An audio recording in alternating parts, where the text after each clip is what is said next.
Hello everyone, আবারও চলে আসলাম একটা ভিডিও নিয়ে। এটা লাস্টের বন্ধুত্ব নিয়ে কথা বলছিলাম, ওইটাই নিয়ে আবার এই ভিডিও, ওটার সেকেন্ড পার্ট এটা। তো আমরা ছেলেরা আমাদের ফ্রেন্ডশিপ, বন্ধুরা বান্ধব যখন আমরা আড্ডা মারি, সবসময় তো আর ভালো মতন হয় না, ঝগড়াঝাটি হয়েই থাকে, সবার মধ্যে ছেলেদের মধ্যে ঝগড়াঝাটি হয়ে থাকে।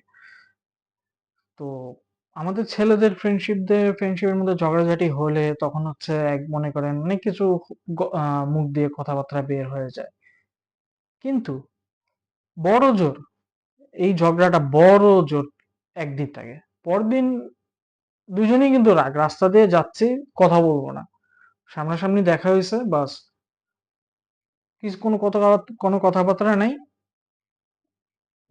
একটা চা সিগারেট খাওয়া হইলো, বাস শেষ, সব ফিনিশ। কিন্তু এই জায়গায় মেয়েরা আবার একটু ডিফারেন্স ভাই, কিছু মনে করেন না আপুরা বা ম্যাডামরা। অ্যাকচুয়ালি আপনাদের আমি এবার দেখে আসছি যে এমনও গেছে যে 50 বছর একজন আরেকজনের সাথে কথা বলে না, সামান্য কিছু ঝগড়া নিয়ে।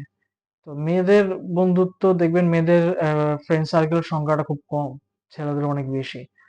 কারণ মেয়েরা হচ্ছে একটু অন্যরকম টাইপের, তারা তাদের ঝগড়াটা একেবারে দীর্ঘ করতে করতে করতে করতে আমার মনে হইতেছে একেবারে হাসরের ময়দান পর্যন্ত নিয়ে যাওয়ার মতন চিন্তা ভাবনা করে। তো আমি আমার রিয়েল লাইফে একটা সিনারিও আছে যে আমি এমনও দেখছি যে 50-60 বছর ধরে একজন আরেকজনের সাথে কথা বলে না। তো যাই হোক, এটা ছিল। কেউ যদি খারাপ যদি মনে করেন, মেয়েরা স্পেশালি কিছু মনে করেন না, গালাগালি করেন না, বাট এটাই ট্রু, সত্যি যেটা সেটা সবাই বলবে। ওকে, ভালো থাকবেন, থ্যাংক ইউ।